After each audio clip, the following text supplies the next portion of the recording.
Oh là là, qu'est-ce que c'était long! Y a pas un proverbe qui dit plus c'est long, plus c'est bon?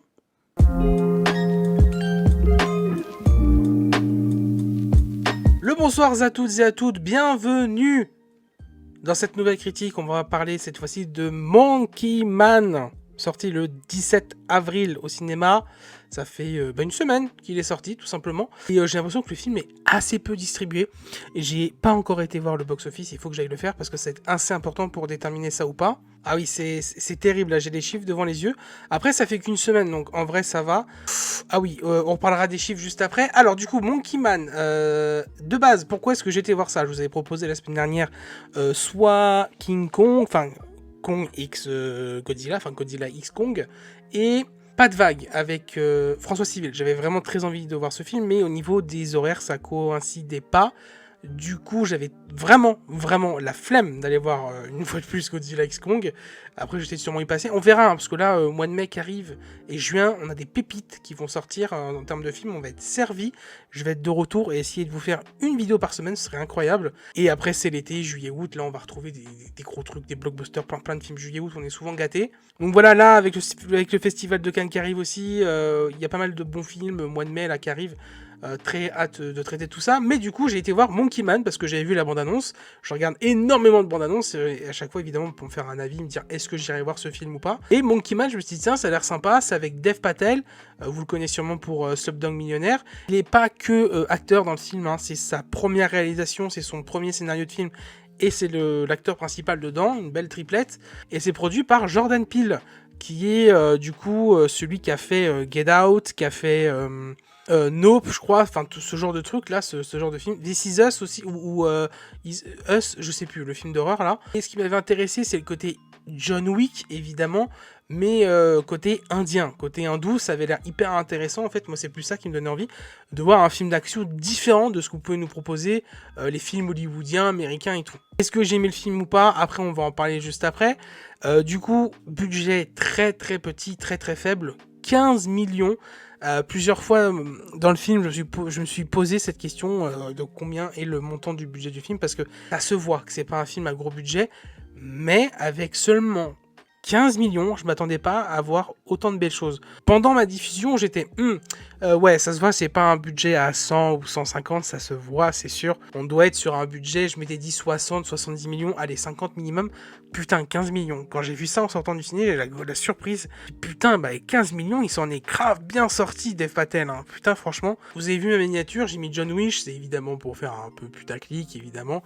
Et parce que voilà, John Wick, je trouvais le jeu de mots sympathique parce que oui, on est quand même très loin, que ça soit en termes de mise en scène, de chorégraphie, enfin, il y a du très bon dans ce Monkey Man, mais on est quand même loin des John Wick, enfin loin, je suis dans l'excès, mais voilà, on sent vraiment que c'est le John Wick, le budget hindou. Sauf que ça reste, cela dit, pas du tout un mauvais film, pas du tout. C'est un peu long, c'est le seul problème du film. Il y a deux gros défauts, c'est que c'est long et que le rythme est horrible. Je suis dans l'excès comme d'habitude, mais c'est les deux seuls problèmes du film en fait. Je me suis fait chier. Je me suis fait chier assez souvent. Le cinéma, comme d'habitude, je vous le dis, reste subjectif. Moi, ça va peut-être moins parler. Mais vu qu'on est dans une vibe où ça fait 10 ans que les films de vengeance, 10-15 ans même, c'était arrivé avec Taken, que les films de vengeance, ça marche pas mal. Parfois c'est vraiment de la merde et parfois c'est super. Les Equalizer c'est génial, les John Wick c'est génial, Taken au début c'était bien, après c'est devenu nul. Mais après on a eu de plus en plus de ce genre de films. Et partout à droite à gauche, le cinéma hollywoodien ils en profitent beaucoup que ça marche. Et de voir ça, de voir que c'est différent, c'est ce qui sauve le film. Le côté hindou, il est génial dans le film, ça c'est clair et net. On prend le temps au moins de nous imposer le personnage, mais de nous expliquer pourquoi, comment, ce qu'il veut faire. Le mec est assez faible et à la fin il est hyper cheaté. Les 30 dernières minutes sont géniales, mais la première heure et demie, parce que le film dure 2 heures, pendant 1 heure et demie c'est long, c'est très mal rythmé. On parlera un peu plus des détails après au niveau de la photographie, de la mise en scène et tout. Mais voilà, c'est vraiment les deux petits défauts du film. Mais voilà, les chorégraphies sinon sont pour la plupart assez bien foutues. Dev Patel, dans ce genre de film d'action, je le connais pas trop. Ça marche, en fait ça marche beaucoup au niveau de sa gueule. Après au niveau de comment il se bat, de ses chorégraphies, quand on est sur des plans très larges et on le voit lui, on voit que c'est pas franchement ça. Après, au niveau de sa gueule et de quand on voit quand il tabasse et que c'est pas trop des plans larges, ça passe très bien. Donc voilà, grossièrement, j'ai bien aimé le film. Hâte de lui donner une note du coup sur Star Ciné. Vous pouvez me suivre du coup évidemment sur tous mes réseaux, surtout sur Instagram et TikTok, sur lequel, avec ce Star Ciné, je vous note du coup ce film sur 5 étoiles en 1 ou 2 minutes, pas plus, comme ça c'est assez rapide. Et on est ici évidemment pour parler un peu plus précisément de certains détails du film, et on en profite pour faire une vraie critique d'analyse, et c'est ça qui est bon. Alors, justement, on va y venir. Alors, d'un point de vue de la photographie, du coup, bah ouais, en final, j'ai même pas lu le synopsis du film, mais voilà, clairement, c'est un film de vengeance, je vais quand même vous le lire. Alors, à Bombay en Inde, un homme surnommé Kid est tout juste sorti de prison, redécouvre la vie dehors. Il peine à s'adapter dans ce monde dirigé par la cupidité des entreprises et dans lequel les valeurs spirituelles ont été diluées. Le visage recouvert d'un masque de singe, il va alors participer à des combats clandestins. Il va également se lancer dans une quête pour se venger de ceux qui ont tué sa mère et l'ont fait emprisonner. J'en profite pour vous dire aussi que la bande-annonce est très mensongère. Voilà, on nous vend vraiment un film où ça bastonne pendant 2 heures. Non, ça bastonne vraiment que pendant 30 minutes dans l'intégralité du film. Évidemment, je suis obligé de comparer, mais John Wick, bon, maintenant on a un lore, on a un truc où du coup ça combat à chaque fois pendant au moins la moitié du film, pendant une bonne heure, et après pendant l'autre heure, voilà, on parle du scénar, surtout du lore des personnages. Donc tout ça c'est instauré, ça prend aussi un minimum de place, et on s'ennuie quand même beaucoup moins. Dans ce film-là, on s'ennuie un peu plus. J'espère que le film marchera un minimum quand même, parce que au bout d'une semaine, donc on est sur un budget de 15 millions, mais je suppose qu'au niveau du marketing, ça a dû quand même coûter assez cher. Voilà, pour que le film soit rentable, il faudrait qu'il atteigne les 100 millions, comme ça t'es sûr que le film est rentable. Et au niveau du box-office, en une semaine, on est sur seulement 30 millions. Donc ouais, c'est doublé, mais en général, je vous dis qu'il faut que ça soit au moins doublé, voire triplé, enfin 2,5 environ, mais triplé c'est bien. Donc je pense qu'on en est loin. Si en une semaine il a fait 30 millions... Je pense qu'il dépassera pas les 50-60 millions au niveau du box-office. Je pense que le film va un peu flopper. C'est dommage. Après, on verra si les bouche à oreille marchent un peu. Et on verra si ça marche ou pas. Si j'y pense, je reviendrai dessus si vous avez envie dans les prochains films. Alors, au niveau de la photographie, c'est assez sympathique. Beaucoup de couleurs, beaucoup de néons. Cette affiche-là est vraiment sympathique, je trouve. Elle casse pas... T'as un canard, comme on dit. Et quand cette scène est arrivée dans le film, j'ai fait « Oh !» Une super belle scène, ça ferait une très belle affiche. Et quand j'ai été voir après le film, pour télécharger les affiches pour la vidéo, quand j'ai vu que c'était ça là, j'ai fait oh bah tiens, comme c'est bizarre. Après voilà, le problème c'est qu'on sent que pour les plans, on sent que c'est quand même low budget, hein, c'est pas incroyable, il y a vraiment de belles choses qui sont faites un minimum aussi dans la mise en scène. Il y a quelques plans séquences qui sont sympas, les chorégraphies sont assez cool dans l'ensemble, mais c'est pas toujours fou. Je dirais même que le problème au final c'est quand c'est hors combat, où Dev Patel a vraiment du mal à utiliser sa caméra. On s'ennuie un peu dans cet univers, c'est très religieux, c'est très politique aussi, c'est énormément spirituel comme genre de film, où on en parle au début voilà, d'une espèce de soleil de vie qui peut être incorporé dans un ancien dieu singe ou je sais plus trop quoi. Et du coup ça rend l'homme plus fort, donc lui à un moment va accéder du coup à cette espèce de force qui vient des racines, c'est une espèce de poudre en fait et qui va le rendre plus fort. Le mec va s'entraîner un mois et ça va devenir John Wick pour de vrai quoi. Au début il est quand même assez faible, quand il fait ses combats clandestins il se fait quand même assez péter la gueule. Après c'est aussi un peu fait exprès pour l'argent. Et il décide du coup de se faire engager du coup dans l'hôtel où bossent les policiers et les enfoirés entre guillemets on va le dire, hein, qui ont saccagé le village dans lequel il vivait avec sa mère, ils l'ont brûlé, l'ont tué. Donc voilà, c'est vraiment un film de vengeance où lui, le but c'est de tuer le chef de la police qui a tué sa mère, et évidemment l'espèce de gourou qui est juste au-dessus, qui essaye de manipuler les autres avec la religion et la politique, et qui commence à choper tous les petits endroits où les petits villages hindous vivent pour construire plein de choses, des temples gourous pour encore plus augmenter sa secte et tout. Et donc voilà, lui, son but du coup c'est de se venger de tout ça. Je sais pas, j'ai pas été embarqué, j'ai été un peu ennuyé à certains moments. Mais voilà, quand ça combat, c'est vraiment sympathique. Et on a quand même quelques mouvements de caméra sympas pendant les chorégraphies. Mais on a quelques plans sympathiques, par exemple quand il y a des effusions de sang sur un tableau de dieu hindou ou indien. On a du coup du sang un peu partout, mais on a des grosses larmes de sang qui coulent des yeux. On a plein de petits plans un peu comme ça, un peu sympathiques.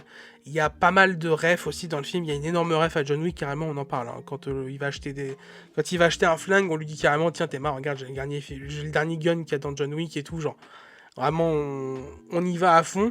La scène finale où il se bat contre plein de gars, sans spoil évidemment, ils arrivent tous par des ascenseurs et ils sont vraiment très nombreux. C'est une très grosse rêve, je pense, à Kill Bill quand même, dans le numéro 1. Grande scène finale de Kill Bill où elle se bat contre plein d'adversaires. Bah, ça fait extrêmement penser à ça. Moi, j'y ai pensé tout de suite en tout cas. Donc voilà, c'est dans la photographie, dans la mise en scène, c'est tout ce que j'aurais à dire. C'est quand même assez cool, mais on sent que c'est une première réal, mais en tout cas pour un premier film, ça passe quand même assez bien. Au niveau de la BO, c'est sympathique, il y a un petit son que j'ai enregistré qui est sympa, mais le reste du temps, c'est pas non plus fou. Il y a un seul truc que j'aime bien, du coup, dans la BO qui est utilisée, c'est que souvent, on va à l'inverse au niveau de la BO, ce qui est utilisé en termes de style. Quand ça combat, on va souvent sur des films qui sont opposés. Au lieu de mettre une musique grave stylée, grave badass, bah on va mettre une musique un peu rétro années 80 parfois. Des fois, ça va être une musique très très hindoue, très très indienne. Et oui, parfois, des fois, on se prend un peu au sérieux. On va mettre un gros son métal, un gros son rock. Ça peut arriver aussi, mais souvent, on est à l'inverse de ça. Et quand on est sur une scène juste de transmission au tout début du film, où on voit là un porte-monnaie, un sac à main, là, on est sur un rap gang bien stylé, un peu hip-hop, un peu street US et tout. Donc voilà. Le chien aussi, parce que c'est une ref à John Wick, je sais pas, bref, je divague. Le casting est sympathique, ça tourne vraiment beaucoup autour de lui, autour du flic aussi en face et l'espèce de gourou. Les acteurs sont vraiment cool. Le mec qui tient le rôle du flic, il a vraiment une gueule d'Indien. C'est ouf. On sent que le cinéma indien, il commence à être un peu plus réputé dans le monde du cinéma. Voilà, moi je m'intéresse très peu, mais je sais que RRR a très très bien marché l'année dernière ou il y a 2 ans, je sais plus. Et que je vois vraiment ce film et voilà, quand on voit lui sa gueule, en tout cas au flic, il a vraiment le genre de gueule qui pourrait tourner dans ce grand film de genre indien. Parfois on est un peu dans l'excès. Vous savez, les films indiens, les films hindous, même si vous traînez sur les réseaux, des TikTok, des Insta, enfin, ils font des petites vidéos où ils sont très souvent dans l'excès. Parfois, ils utilisent un peu ce côté un peu excès dans le film, mais c'est très très rare. On reste quand même sur quelque chose d'assez sérieux, d'assez réel. Donc au niveau du cast, c'est sympa. Dev Patel, il est bien dans le film, et je vous l'ai dit, des fois, on sent qu'il est un peu lèche sur les plans larges. C'est le seul petit problème que je dirais avec lui. Sinon, ça passe. Il y a aussi un second rôle où la VF était doublée par Christophe Lemoine, dont on le reconnaît direct, hein, ce comédien de doublage est incroyable. Le second personnage est évaporé au bout d'1 heure de film, on ne le voit plus, c'est dommage. Il y a aussi celui qui parle dans le ring aussi, avec une super VF, j'ai pu, mais trop bien. Et l'acteur assez sympathique aussi, sinon voilà, pour le casting, je pense qu'il n'y a rien d'autre à dire. On a aussi un rôle féminin, mais on passe tellement à côté, c'est dommage. Pas du tout développé. Mais voilà, en termes de développement de personnage, on a vraiment rien à part le personnage principal de Dev Patel, sinon les autres, balèque. Au niveau du scénar, le scénar, je vous ai dit, on se fait un peu chier des fois. Alors, je sais pas pourquoi ça parle autant de politique. Le fait que ça parle beaucoup de spiritualité, de religion, je comprends, c'est un film hindou et tout, c'est normal. Mais on en parle quand même beaucoup, c'est vachement important dans le scénar du film. On y revient beaucoup. Et au final, bah à la fin, la scène finale qui se passe, et je spoilerai pas, je dirais en partie spoil, mais au final, je suis assez déçu de la toute fin. On cut vraiment sur un truc et tu te dis « Ah, c'est tout, ça s'arrête là, putain, merde !» Donc du coup, tout ce qui vient de se passer, tout ce qui a été fait, tout ce qu'on nous montre depuis le début, quelle incidence ça a sur la suite, comment ça va se passer, on le sait pas. Et je sais pas si c'est fait exprès de la part de Dev Patel de faire une espèce de fin ouverte un peu comme ça, mais moi ça m'a pas trop plu parce qu'on nous impose tellement toute cette religion, cette politique surtout, et cette spiritualité que quand le dernier cut arrive, tu dis putain, ok, le mec a fait des trucs, on arrive à une fin et on en reparlera en partie spoil, mais c'est quand même dommage d'avoir entamé autant de choses pour pas nous montrer la finalité du truc au final. J'ai trouvé ça dommage. Donc voilà, j'ai vraiment trouvé que c'était pas un mauvais film, et quand même pas incroyable non plus. Voilà, je vous conseille d'aller le voir si vous aimez les films de vengeance, si vous aimez les films à la John Wick, à la Equalizer, à la Taken, tout ça, vous allez aimer parce que ça reste un film qui est différent. Si vraiment c'était pas différent, ça m'aurait pas plu. Le fait que ça soit un film différent, que ça parle soit en Indonésie et tout, c'est ça qui m'a plu, c'est que ça change et ça fait plaisir de voir une autre culture, de voir comment ce qu'on kiffe pourrait être ailleurs. C'est vraiment ça qui m'a beaucoup plu, même s'il y a vraiment une patte John Wick, hein, il faut le dire. Hein. Moi, ça m'a beaucoup plu. Moi, c'est vraiment ça qui m'a beaucoup plu, finalement. Donc voilà, je vais vérifier mes notes, voir si j'ai pas dit autre chose avant de passer très rapidement en partie spoil. Ouais, très rapidement là, j'ai trouvé la photographie très très sombre aussi. Et je sais pas si c'était la salle dans laquelle j'étais, mais quand je revois la bande-annonce, j'ai aussi l'impression que c'est un peu ça. Il n'y a pas de filtre gris, mais l'image en général est très très très sombre. Voilà, j'avais juste ça à rajouter, on passe en partie spoil, vraiment juste pour parler de la fin. Si vous nous quittez maintenant, bah abonnez-vous, commentez, partagez, likez surtout, suivez-moi sur tous mes réseaux sociaux pour qu'on puisse échanger sur le cinéma et sur plein d'autres choses. Et on passe très rapidement en partie spoil.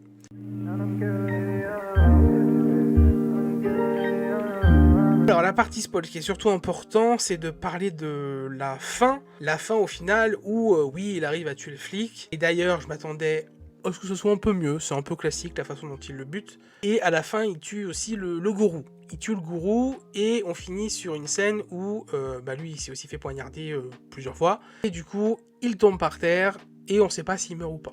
Moi, j'espère qu'il est mort dans le sens où le mec s'est vengé, il a dit que c'était trop compliqué pour lui de vivre avec ce qu'il a vécu, avec la mort de sa mère, qu'il endort pas et tout depuis des années, nanani, nanana. J'espère qu'il est mort dans le sens où voilà, il s'est vengé. Je pense que de continuer à vivre avec tout ça, voilà, ça suffira pas pour lui à avoir une belle vie. Donc moi je me dis, voilà, c'est une fin ouverte, je me dis qu'il est mort. Mais ce qui est vraiment chiant, c'est que je pense que ça prend une bonne partie du film, comme ça doit prendre au moins 20-30 minutes pendant le film. Après c'est important pour imposer les personnages, mais voilà, de nous parler de toute cette politique autour de la police, autour du coup de ce gourou qu'on a là, et aussi bah voilà, de toute cette spiritualité autour de tout ça. Et au final, bah à la fin, il les a tous tués, donc comment ça va se passer pour le futur de l'Inde, c'est les réélections, c'est important et tout. Et voilà, lui, on sent qu'il commençait à être un peu le visage d'un petit village. Il aurait pu continuer à l'être pour plein d'autres villages, un espèce de masque vengeur, une espèce de super-héros de l'Inde au final, hein, même si je veux pas du tout parler de super-héros de Marvel et tout. Mais vous voyez un peu ce que je veux dire, ça aurait pu être une image forte pour le bas peuple au final. On reste un peu sur notre fin quand même. On t'instaure tant de choses pour ça, mort ou pas. La vengeance a juste et seulement été accomplie. Quand même dommage de rester là-dessus. Donc voilà, j'espère que cette vidéo vous aura plu. Dites-moi si vous allez aller voir ce film en salle, oui ou non, est-ce que ce film vous intéresse ou pas, et surtout pour ceux qui l'ont vu, est-ce que vous avez kiffé ou pas. Je vous invite évidemment à liker, commenter, partager la vidéo, vous abonner sur tous mes réseaux, tout plein, où je vous partage plein de trucs. Par exemple, j'avais jamais vu Réponse, je l'ai regardé, banger de fou. Voilà, donc j'en ai parlé avec plein de gens, que ce soit IRL ou même sur mes réseaux, sur Insta, et voilà, moi ça me fait grave plaisir d'échanger avec vous, de voir des retours, de parler plein de trucs, parce que j'avais toujours pas vu Réponse, et banger de fou. La BO est trop bien, et j'ai la BO, la scène où elle arrive dans le royaume et qu'elle danse et qu'elle fait les peintures, franchement incroyable, la BO est folle.